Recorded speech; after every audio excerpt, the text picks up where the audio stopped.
radio show with your host, Lonnie Clark. We stand together and accept that we now live in a world transformed by Fukushima.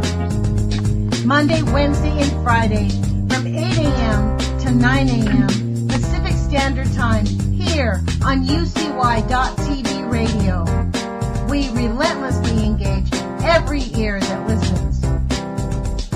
We expose and confront the complete lack of accountability for the nuclear industry.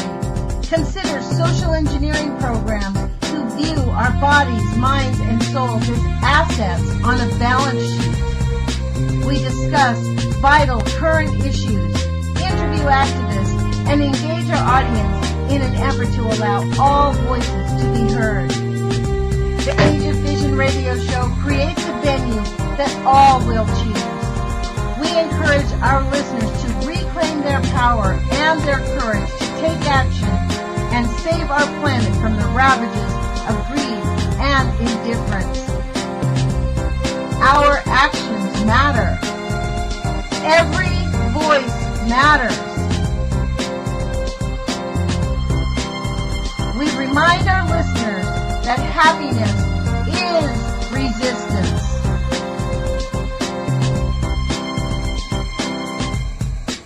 Love is greater than fear.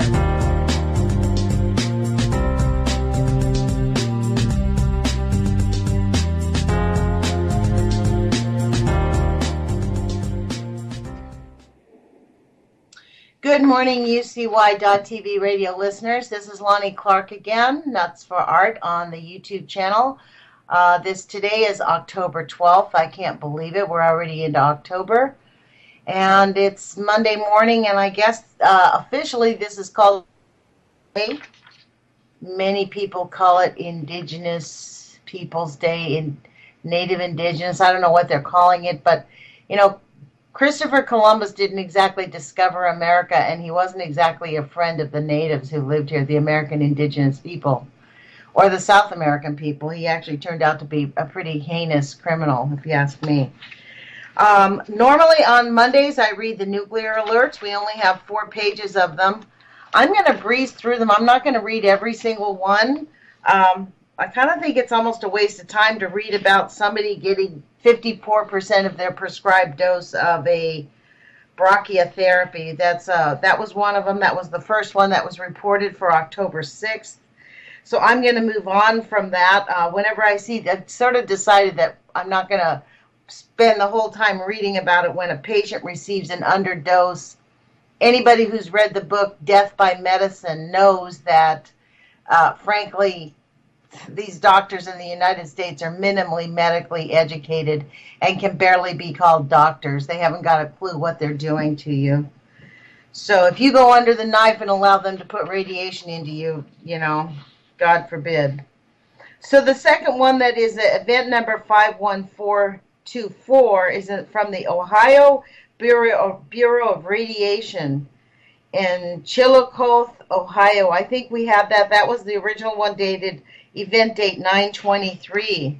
So I suppose this is an update on this. It is not an update. It is a report of stolen general license material. Wow. There's certainly a lot of stolen material from these people, isn't it? Somewhere between 2330 and 0430. So I guess that's what, 11:30 at night and 4:30 in the morning. A vehicle maintained by a staff member of the ODH Public Health Investigation was broken into at their residence, and a Niton X-ray fluorescence lead-based analyzer containing cadmium-109 radioactive source with a maximum activity of 50 microcuries was stolen. Wow. It was locked in a Pelican case in a locked trunk inside a vehicle, which, if you ask me, means that somebody knew what was in there. Not the first time. There must be some type of a gang ring that goes around and steals this stuff. So 51427, I mean, isn't that kind of amazing that I just like blithely say, there's a gang. Talk about social programming. Next report, 51427. Again, 8 missing tritium exit signs. What the heck does that mean? Tritium exit signs. New 8 tritium exit signs were reported missing from the state of North Carolina. The new signs were placed in a temporary storage location during building renovations. They were discovered missing when the licensee was preparing to return old signs back to the manufacturer for disposal.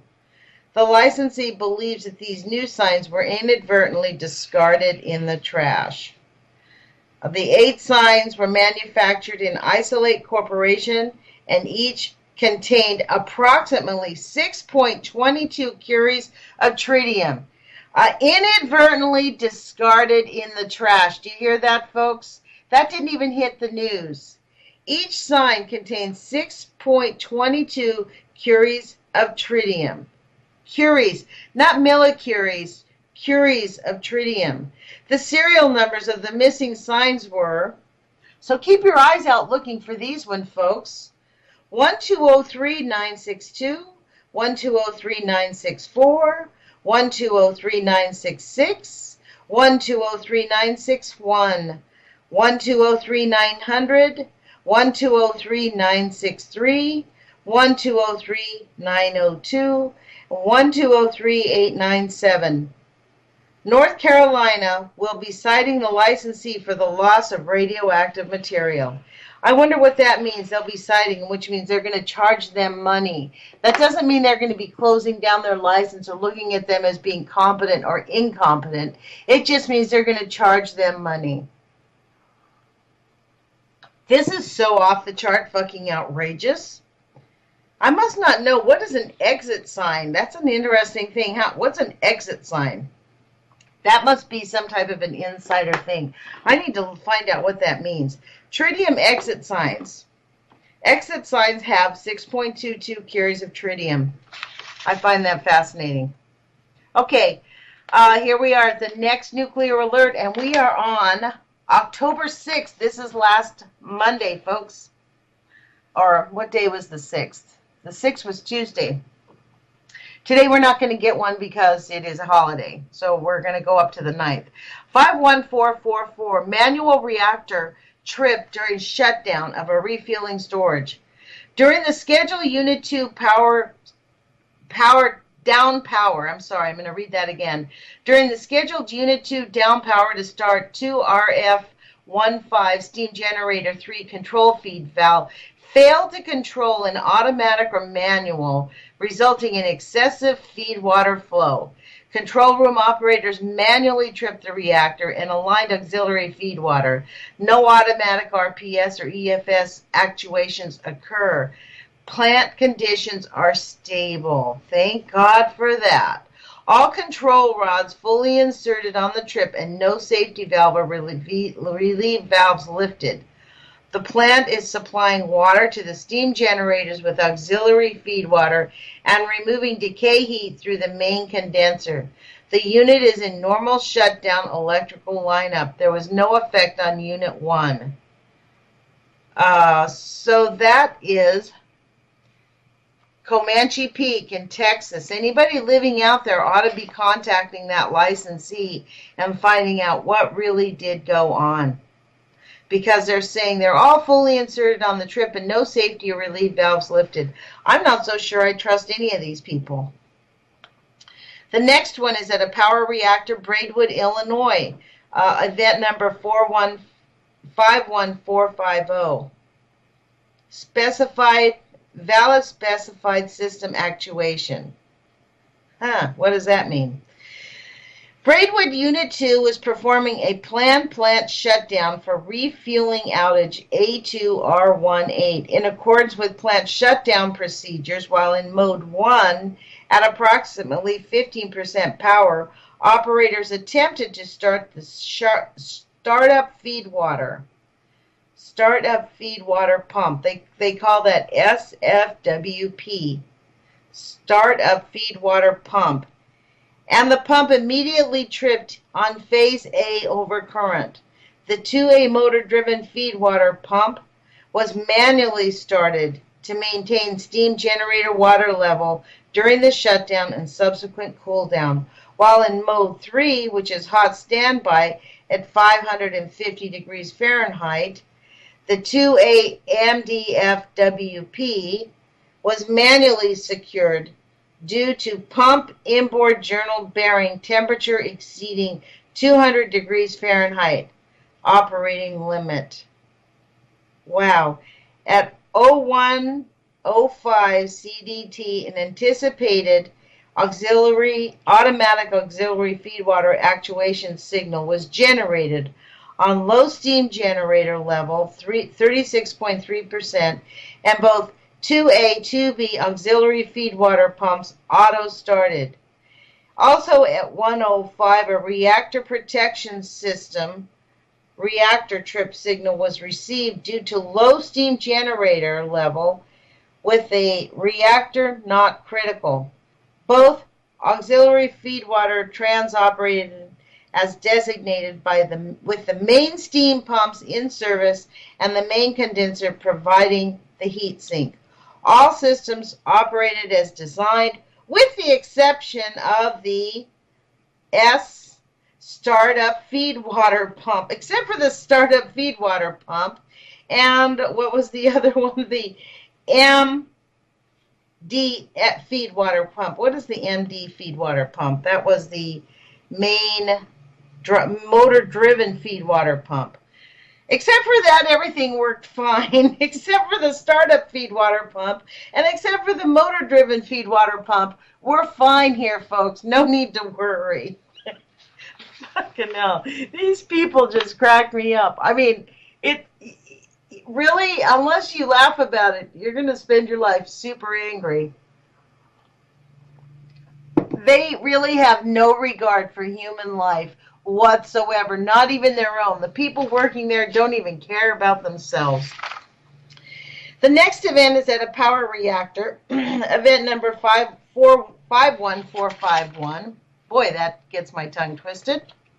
At Sequoia, Tennessee, non-emergency, invalid specific system actuation, 60-day optional telephone notification for an invalid containment isolation activation. Man, the code that these people speak in is quite annoying, and they do that intentionally. They must be giggling when they listen to our little nuclear alerts. This 60-day telephone notification is being submitted in accordance with blah, blah, blah to report an invalid actuation of Unit 2, Train B containment ventilation isolation at Sequoia Nuclear Plant. At 9:19 EDT on August 7th, during a planned performance of Unit 2 containment vent, the Train B CVI actuated due to an invalid HI rad from 2RM90-131. Containment vent radiation monitor. In addition to the Train B CVI alarm, unexpected alarms were received for 2RM90-106 lower containment radiation monitor and 2RM90-112 upper containment radiation monitor instrument malfunctions as they isolated for the CVI and 2RM90-131 high rad alarm. Wow, so what that big, long, convoluted statement is that they had alarms going off that there was radiation. Upon investigation, the cause of the invalid high rad alarm was due to an exposed shield wire at the RM90-131 detector. Preventative maintenance had been performed the week prior to the CVI, and it is believed that damage occurred at that time. So they damaged something while they were repairing it? Dumbasses. Control operators performed the enunciator response actions and verified by diverse indications that the subject conditions was an invalid high rad signal.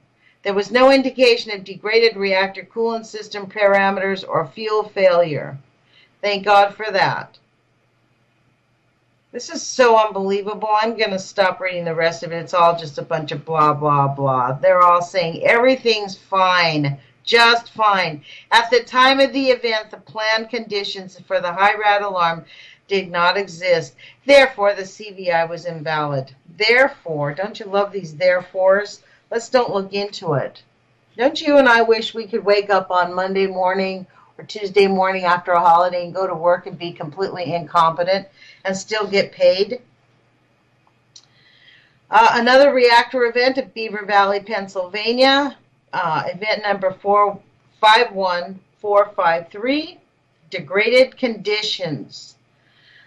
2 reactor vessel head penetrations could not be dispositioned as acceptable. You poor people in Pennsylvania, man, you are getting radiated like nobody's business. On 10/5/2015, during the Beaver Valley Power Station Unit 2 refueling outage while performing a planned ultrasonic examinations on 66 reactor vessel head penetrations, it was determined that 2 could not be dispositioned as acceptable per the American Society of Mechanical Engineers in a reactor coolant system pressure boundary. The indications of the degraded conditions on these 2 penetrations are not enough wall as no leak path was identified. So what does that mean? Not enough wall are not, wait a minute, I must be reading a sentence wrong. The indications of a degraded condition on these 2 penetrations are not through wall as no leak was identified. I beg your pardon. The examinations are being performed to meet the requirements of 10 CFR blah, blah, blah, to find potential flaws, indications well before they grow to a size that could potentially jeopardize the integral structure of the reactor vessel head pressure boundary. All 66 reactor vessel head penetrations are scheduled to be examined during the current refueling outage. Wow, that's on the 6th, so I wonder if by the time we finish with the week, we'll find out more information on that. So the next one is 51454. 454, did we read about that one already? 454, no, we did not. Where is this one at? Oh, AZ Nuclear Logistics, Fort Worth, Texas. Electronic position controller failed internal component. NLI manufactured a reverse engineered units to replace the existing obsolete electronic position controllers for NLI model NLI 10A LMP. The failed component with the controller was sized based on the original published ratings of the components installed. So what is this telling us? That these people, defects and non-compliance with an electronic position of a unit that they made. The remaining unmodified revision of 0 units that were originally supplied has not been returned to the NLI for incorporation of the design of modification. The NLI recommends that the plant's earliest convenience, the remaining units will be returned to NLI to be retrofitted with the latest configurations. So this looks like these are some type of an instrument that are 3 units initially failed in the plant have already been returned to LNI for failure analysis and design modification. Once again, a story about complete gross incompetence. Everybody keeps their job. Don't worry about it. Power reactor event number 51455, 3 Mile Island, Pennsylvania. Emergency declared in Dorman. What? Emergency class is an alert. Now, I wonder if anybody near 3 Mile Island even heard about this. Alert declaration due to a fire in the auxiliary building. This was on October 6th, folks. I didn't hear a thing about it on the news. At 21:15, an alert was declared due to a fire at the auxiliary building affecting DCPA-1, the decaying closed cooling pump, number 1A, and the A-train safety equipment. The fire is out. Thank God for that. The fire did not hamper operations personnel responding to the fire. On-site fire assistance was requested. Wow. The resident inspector will be notified. So there was a fire at 3 Mile Island. We heard nothing about it. I guess we hear nothing about any of these fires. Because guess what? I guess we're on a need-to-know basis, and we don't need to know. Right? There's an update. Okay, what was the update? Nothing. Following inspections of the electrical maintenance of the P480 volt bus was re-energized at 2305, and restoration of the previously running loads is in progress. Oh, thank God. They didn't kill everybody in Pennsylvania. Pilgrim, Massachusetts, an event at the power plant at Pilgrim, Massachusetts, event number 51456, unanalyzed condition. Don't we love that? Safe shutdown analysis for fire event. Another fire. Okay, on 1725, Monday, October 5th, while updating the site fire safe shutdown analysis report, Pilgrim Nuclear Power Station identified vulnerabilities in 2 specific fire areas that required a compensatory fire watch.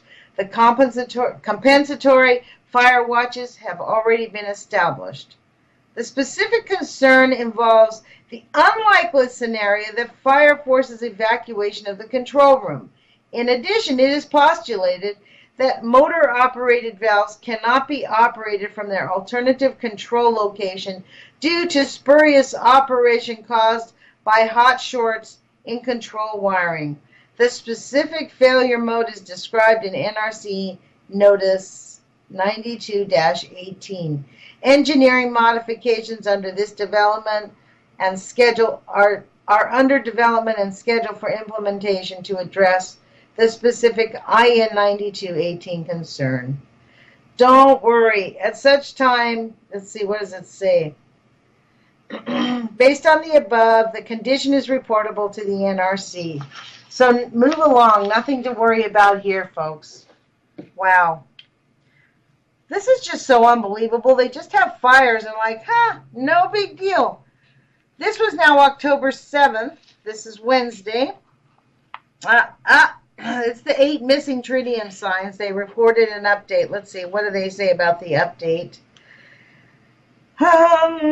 No, they're just reporting the same thing again about the 8 missing signs. Event number 51431 out of New York. Lehigh Northwest Cement Company. That's interesting. Non-emergency. Lost strontium-90 calibrator sources. That's interesting. So again, another lost calibrator. Let's see how much it had. This device contained 2 microcuries of strontium-90 source. Now you notice the other 8 tritium, they had 6.22 curies of tritium. This one has 2 microcuries strontium-90 source. The licensee states that sometime between the original installation in 2001 and 2003, the board on which the strontium-90 source was installed failed and was replaced by a new electronic test board that did not require a radioactive source. Thermo Fisher did the installation. Neither the facility nor Thermo Fisher have any documentation showing the disposition of the strontium-90 source. That was from 2001 to 2003. They replaced it. Wow. A routine inspection by the New York State Department of Health resulted in finding that a Thermo Fisher scientific model 885326, serial number 87131, point level gauge calibrator source had not been used since 2011. Licensee efforts to locate the device following the inspection were not successful. The source has been deemed officially missing as of July 30th, 2015. Wow, but this thing hadn't been used since 2001 and 2003. So during the Bush crime family's tenure. It probably disappeared and they gave it to somebody in the Middle East to harm us, no doubt, those rat bastards. Okay, so here we are on event number 51433. New Mexico Rad Control Program, University of New Mexico Medical Center. Oh dear, that's not ever good when you get a university involved. That usually means something. New Mexico Agreement State Report, medical event involving uranium-90 serospheres. On 9/23/2015, a patient underwent uranium-90 serosphere treatment on their liver. Post-treatment scans indicated the patient had serospheres present in their stomach and liver. The circulated dose to the patient was 50 rem.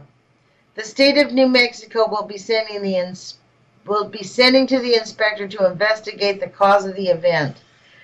So if there's a medical doctor that can understand what that means, but evidently it's something, that means that they pumped some radiation into some patient? A medical event may indicate potential problems in the medical facility's use of radioactive materials. I don't know about you folks, but this stuff cracks me up. Like, for real? You think? It does not necessarily result in harm to the patient.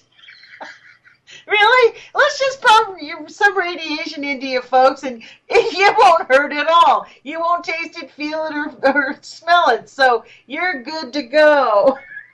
God dang. The cruelty of these people.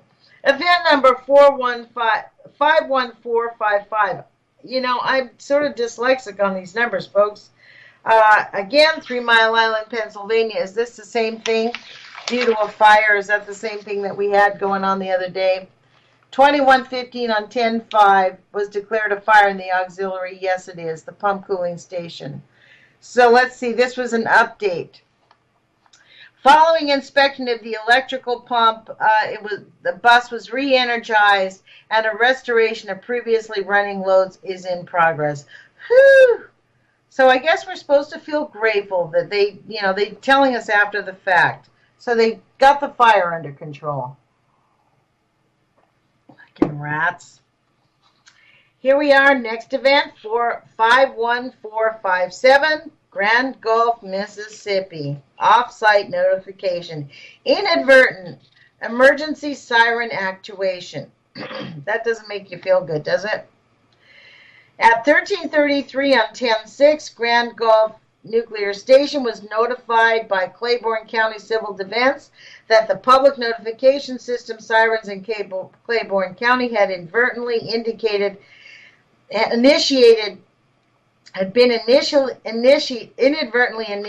by Claiborne County. I apologize. I guess it's a bit early to be reading in the morning. In response, CGNS informed Claiborne County, Mississippi, State of Mississippi, Tensas Parish, Louisiana, the State of Louisiana, and other government agencies of a spurious actuation of the emergency response of the Claiborne County. The duration of the siren actuation was approximately 2 minutes. So they basically said there was no emergency. So the emergency alert went out, and they're saying that there was no emergency. I sure would the frick look into that one, because I don't trust these rats. Huh. How does it accidentally go off? Somebody was having sex in the emergency room. They locked the door and tripped the thing, I guess, maybe. Stupid bastards. Okay, we're at the next one. The very last one for October 7th, 51458 in Dresden, Illinois, General Electric Hitachi Station. That's the licensee. Part 21 report, electromagnetic relief valve cutout switch. Following the return of the actuator that failed bench testing at General Electric Hitachi on 6/12, General Electric Hitachi notified Dresden Station of potential failure of the EMRV cutout switch. EMRV, electromagnetic relief valve, cutout switch. It had been determined that the notification is applicable to the Dresden Nuclear Power Stations Unit 1 and 3. That could be very potentially dangerous. The General Electric Hitachi investigation concluded that the electromagnetic relief valve cutout switch actuator assemblies failed to change state because of the failure of the cutout switch to fully close and provide the appropriate current path. Multiple contributing factors were discovered which could have led to the presence of the gaps in the cutout switch. The most significant of these factors is a change in the lever arm positioning, causing increased forces in the tension spring that prevent proper closure of the cutout switch. Design changes to reduce wear caused by the vibration of the actuator changing arm level position, and also allowed for additional dimension tolerance, which tended to increase the force of the tension spring. So I guess they have some equipment that's faulty there at the Dresden plant. Wow. Safety significance, substantial hazard that could or could be created. Safety significance, that's what they call a substantial hazard that could or could be created. Identified condition of a potential safety hazard, since it could cause affected EMRVs to fail to operate as designated, which could result in a loss of safety function. Potential to affect the minimum critical power ratio reactor coolant system, automatic depressurization system, and the low set relief function. So they're hanging out there by a string. Wow. That's these nuclear power plants are all falling apart. This stuff is kind of overwhelming for me, I'll be honest. This is so outrageous, it's unbelievable. State of New York on October 8th, and now we are on October 8th, folks. Last Thursday, this is what happened in the little nuclear world that they are not telling us about. Wow. State of New York, Department of Health, Lehigh Northwest Cement Company. Event number 51431. Lost strontium-90 calibrator. A routine inspection, again, the inspectors are going out. A routine inspection of the New York State Department of Health resulted in a finding that the Thermo Fisher Science Model number 885326, serial number 87131 point gauge calibrator had not been used since 2011. Okay, so that's the one that got lost. So this must be an update. Why do they have it listed again? I don't know. But it's the same exact one that we just read.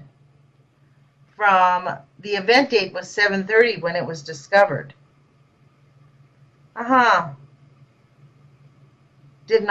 Thermo Fisher neither facility has any documentation to this source of strontium-90. I wonder how much more potential harm you can get from 2 microcuries of strontium as opposed to 6.22 curies of tritium. I should imagine that they are both completely horrible. Wow. So the next one is New Mexico Rad Control Program, University of New Mexico Medical Center. This event date was 9/23, so potentially we read this again. This is about the one that said the liver. It's an update. Let's see what it says. On 9/23, a patient underwent uridium-90 Cyers treatment on their liver. Post-treatment scans indicated that the patient had Cyers spheres present in their stomach and liver. The calculated dose to the patient's stomach was 50 rem. Wow. It does not necessarily result in harm to the patient. With 50 rems of uridium-90 posted to your liver and your stomach, it's not going to cause you harm? Really? Okay, so the next one on the 8th was an update that we heard on 51434. This is from the U.S. Army now. This was from the Army. Missing Troxler. The U.S. Army missing Troxler. Wow. Stolen or lost LNM 1,000 times. Why does it say 1,000 times? The U.S. Army contracted with a common carrier to pick up 2 Troxler moisture density gauges from Life Cycle Management Center in Warren, Michigan, and deliver them to the Army National Guard Center in Methuen, Massachusetts. On 9/28, the common carrier tracking indicated that only one of the gauges was delivered. The ANG Center didn't receive the gauge until 9/29/2015. The RSO at the Army TACOM contacted the common carrier about the status of the second gauge. On 9/30, the common carrier informed the RSO that the gauge was misplaced and an investigation was underway. I wonder who the common carrier was. Misplaced. Who misplaces a gauge? The missing gauge is a Troxler model 3440 plus serial number 68419. Just in case you find it, folks, containing 8 millicuries of cesium-137 and 40 millicuries of americium-241. The Army will update this report as appropriate. Wow. And then here's an update. The common carrier located and delivered the remaining gauge to the proper location. Whew! Thank God. Notified RIDO Bauer and R3DO Orth, I don't know what that means, and NMSS event notifications via email. Wow. Grand Gulf, Mississippi, event number 51459. This is at a reactor. This was event date is 10/7, which we just read about. So let's see if it's the same one. Secondary containment rendered inoperable. Yes, and was there anything that it said? Okay. Let's see. I think there's an update here. 2 inner doors are required to be opened during the surveillance in order to test the outer door. While open, those inner doors were attended by security personnel provided with communications capability. Following completion of the surveillance, secondary containment was returned to operable status at 0440 on 10/1 by closing the inner doors and maintaining them closed. The subsequent standby gas treatment drawdown surveillance test on October 6th was performed satisfactorily. So what they really had to do, the containment shells failed to shut. So they took their security guards, went in there, and they shut them manually. Wow, that makes us feel secure, doesn't it? It's unbelievable. So we're at the last event report for October 9th. That's today. And I'm kind of breezing through this because I'm hoping I can read an article by Mimi Gurman. And I'm glad we only have 4 days to report.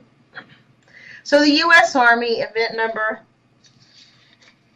51434. Was that the last one that we did with? That is the same one we did. And that was the same one that we reported on earlier, dated, the event date was 9/30. So let's see, the missing Troxler gauge. Okay, update from Karen McGuire to John Shoemaker on 11/40/10/1. They reported it and they maintained it, but so why do they have it listed again? They found it. I don't know. Maybe they just put it up there to fill their pages up. But there's no new information. We do have a new nuclear event that has happened. 51435 at Kansas City Department of Health and Environment, KU Hospital Authority. Medical event involving underdose to a patient. The Therospheres of Uridium-90 therapy procedure was found to have an underdose to the patient by 36%. The details are as follows. So I'm not going to read that. It affects one person. And I wonder what the medical implications are of getting just a little bit of radiation, not enough to really do any harm to the cancers inside your body, but we're just going to fill you with radiation anyways and hope you live. Rat bastards. So, next event, 51437, Texas Department of State Health Services, Citgo Refining and Chemical Company. Non-emergency. Nuclear gauge source disconnected. On October 1, the agency was notified by the licensee radiation safety officer that a source was disconnected and dropped onto a vessel. This was caused by a shutter malfunction which occurred on October 1 on a nuclear gauge. The source is the Olmart model MDT serial number 840GK cesium-137 9.5 millicurie source. Wow. A shutter malfunction occurred during a routine check of the shutter operation. This particular device utilizes a tape which is connected to the source. The tape allows the source to be lowered and raised inside a wall within the vessel. During the routine shutter checks, the tape disconnected from the source. At this time, the source is located inside the well near normal operational position. A radiation survey was conducted at areas which could contain general source is let me go back to this. A radiation survey was conducted at areas which could contain general employee access. All radiation readings were at background level. I don't know if anybody would, I guess the employees there have to believe it because they go to work there every day. This event did not cause any additional radiation exposure than normal day-to-day operations, right? I guess you just accept you're going to get radiated when you work at a nuclear power plant. The gauge manufacturer has been notified and will be on site October 7th to repair the device. Here we are at a medical imaging. Lantheus Medical Imaging, event number 51438, event date 10/1. They're letting us know about it on when? 10/9. Nice of them to let us know. We're on a need-to-know basis, I guess. Lantheus Medical Imaging received notification that the dosimeter of an employed radiation worker indicated that a whole body overexposure of the month of August 15th. The indicated dose of 7,929 milligrams for August and the 2015 total is 8,500 milligrams. The employee is a technician in charge of operating the cyclotron and has been removed from radiation work. The licensee was notified the employee and is conducting an investigation. Wow. That would freak me out. That guy knows that he's going to be sick. No doubt he doesn't already have symptoms. Our very last event, folks, and we're only at 8:43. I think I might be able to get to this article. 51460 in North Anna, Virginia. It's a reactor, North Anna. Accident mitigation. So glad they did it. High energy line break door found unlatched. Wow. At approximately 21:47 EDT on October 7th, a high energy line break door between the turbine building and the safety-related emergency switchgear room was determined to be unlatched. The door was immediately closed. Investigation determined that the door was unlatched for approximately 47 minutes. At 16:17 on October 8th, it was determined that Unit 2 ESGR was outside the design analysis for Unit 1 HELB. ESGR is Emergency Switchgear Room, and High Energy Brake Line is outside the design for Unit 1 High Energy Brake Line. That's what line break. The high energy line break in the TB with the door open could result in equipment in the Unit 2 ESGR experiencing high temperature, pressure, or humidity beyond conditions analyzed for equipment qualifications, which was the potential to render redundant safety equipment inoperable. So essentially somebody left a door open for 45 minutes and it could cause this equipment to be inoperable. The condition is reportable, blah, blah, blah, to maintain safety, blah, blah, blah. Yeah, they're going to be real safe with us. They could give a crap about any of us. Try talking to them. You know what they really care about? One thing, profit and money. That's all they are. They're profit whores. So you guys, we got through that pretty quickly, and I'm really glad we did. There is a quick article that I want to read, and I hope I can get through it. Amy Gurman from No Nukes Northwest has written several articles for Counterpunch, 4 of them. This is her latest one, and I'm going to read it very quickly. We have approximately 10 minutes left. I think I can get through it. It's called Follow the Radiation by Miriam Gurman. That's her name in Counterpunch. And what was the date? August 7th, 2015. Today, I feel like David and Energy Northwest, the owners of a large nuclear reactor in Washington State, the Columbia Generating Station, is my Goliath. My slingshot, truth, and I fight against Goliath, symbolic here of radiation. I have now figured out how to win this fight. If only others would join me, along with those of us who have been fighting Goliath for almost 70 years, and the answer was waiting for me to find it. It took 3 years of following radiation readings around the U.S. to figure this out. Sometimes we are told to follow the money. In this case, I follow the radiation. After tracking readings and following how the NRC and the EPA worked, I realized the symbolic relationship between these two groups were where the answers are hidden and where the answers could be found. I will explain. Since writing my first article 4 months ago, published in Counterpunch, titled Why Fukushima Ended the Nuclear Debate, there have been about 11 reported NRC events from Columbia Generating Station. I ask myself each time a new event occurs, how many near misses can one nuclear plant have before the next Fukushima attacks us from within? When does this luck run dry? I also ask daily, why won't the Nuclear Regulatory Commission shut down nuclear power plants before luck turns to corium molten nuclear core? I'm going to read that sentence again because I messed it up and it's a good sentence. When does the luck run dry?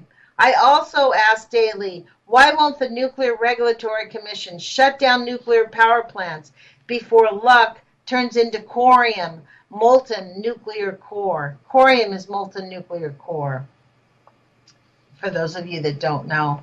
In order for you to understand what is truth and what is pure fiction, you must know a few key factors. Obfuscation is an imperative, a must-have tool by the EPA and the NRC and by nuclear companies to, quote, protect you from what you do not know. I'll repeat that last part. To protect you from what you should not know. Let me further explain. To understand viscerally the truth behind how much radiation leaks at a nuclear power plant under, quote, normal, unquote, operations, I pulled graphs of radiation leaks directly from the EPA's site from their RadNet monitors that were placed, in this case, in Richland, Washington. Then I went to the NRC's website to gather the nuclear alerts that occurred from the planned refueling shutdown of the Columbia Generating Station just before May 9th and July 23rd. I've listed the NRC events as they were posted on the NRC page from which I copied the data, followed by the events superimposed on radiation graphs themselves. so that you can see how they relate to each other and what the radiation looks like to the EPA. The measurement at the EPA sites are counts per minute, reading the amount of ambient radiation in the air. For comparison purposes, EPA counts in Seattle hover around 50 to 80 counts per minute. Seattle is 200 miles west of Richland. Notice the baseline graph of these graphs is from Richland.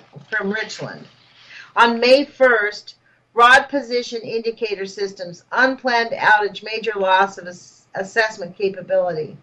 May 9th, Columbia Generating Station shuts down for refueling. May 13th through the 15th, event number 51068, loss of radiological assessment capability due to non-functional radiation monitor. Rad spikes to 450 counts per minute.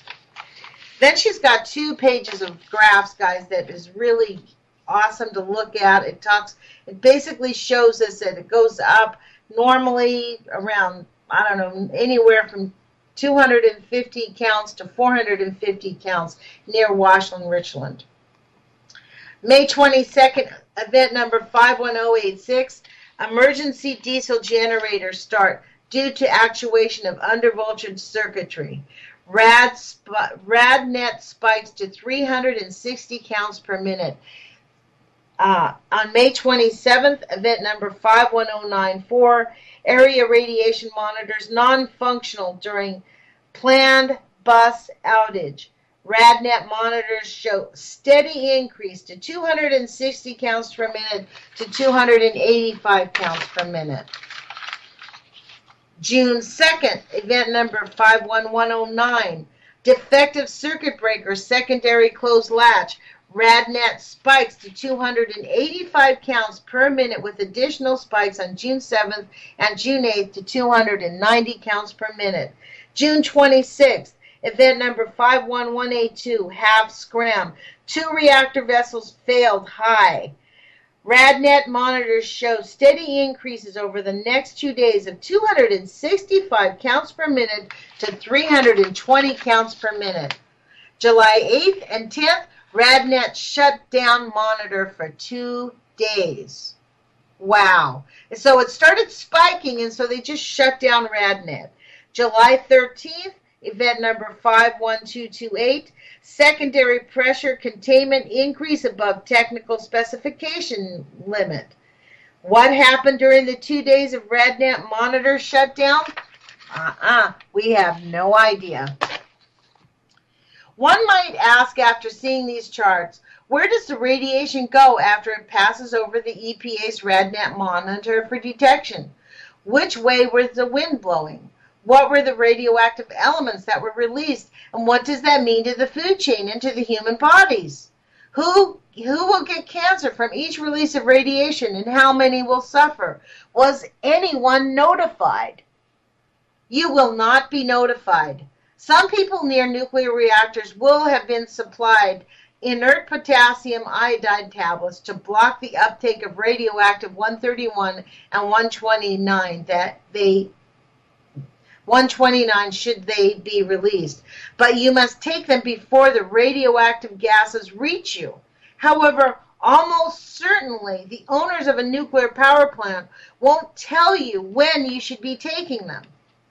The dispensing of iodine tablets, no matter how rare the occurrence, is a telling piece of evidence that the nuclear companies are aware that nuclear plants leak and cause cancer. How do I know they know this? There is a report that needs to be filed with each nuclear plant to the NRC called the Effluent Release Report. The report linked here from CGS, Columbia Generating Station, also explains all the ways that the Columbia Generating Station released radioactivity to the people and the environment in 2014. When I asked the resident inspector of Columbia Generating Station how the NRC allows a nuclear plant to run knowing it has radiation releases, he said the releases at a nuclear power plant are as low as reasonably achieved. There's always some amount of release coming from Columbia. That does not make me feel safe, and the fact that there are no safe limit of radiation, no one reading this should feel better either. You will hear PR talking points like the dose report is only 1/10 of a milligram. But what they won't tell you is that with each new dose is cumulative and adds to previous dosages you have received from dental x-rays, etc. And therefore, if you live near a nuclear reactor during routine operations, you will receive doses of radiation that you should never have been exposed to.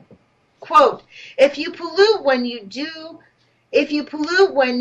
do know there is no safe dose to respect, causing extra cases of deadly cancers or heritable infects, you are committing premeditated random murder, unquote.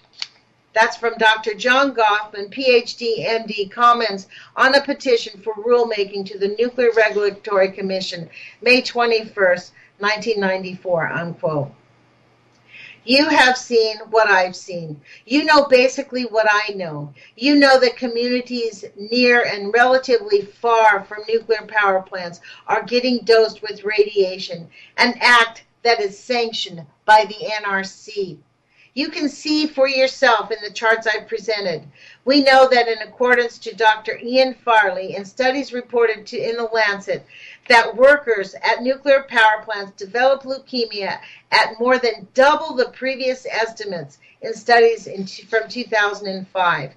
The essence of the argument against nuclear is that nuclear power kills. Its origin of intent was destruction through the creation of plutonium to make nuclear weapons. Nuclear power has killed and sickened large numbers of Native Americans, but no one really knows because the research necessary to estimate these health effects has never really been done. The nuclear catastrophe in Fukushima will kill thousands in Japan. Nuclear power plants has already killed over 1 million people in Russia, the Ukraine, and Europe after Chernobyl. Nuclear power killed people in Pennsylvania after 3 Mile Island. Nuclear power is killing people all over the world and will continue to do so for the rest of time because of persistent leaking of massive amounts of radioactive waste into the food chains. On this 70th anniversary of the mass killing in Japan from Nagasaki to Hiroshima, please stand up and renounce nuclear power as unsafe, unclean, and outrageously expensive. Tell your local 350.org to include nuclear in their messaging and actions for the planet. Tell all your environmental groups to embrace a full nuclear boycott campaign in your area. Details in the next article. Be smart, be clear, be active against radioactive. No nukes. And that is from Mimi Gurman. She's the director of radcast.org, which was founded. She also founded No Nukes Northwest in 2012. And please do go to the GoFundMe page. I'm going to put a link up. Radcast is crowdfunding to buy a gamma spectrometer to set up the People's Lab here in the Northwest so that we can start testing our food. We really need your help. I'm going to put a link down. I don't know how to mirror it on my page, but I'm going to post the link to the GoFundMe page when this gets posted back up.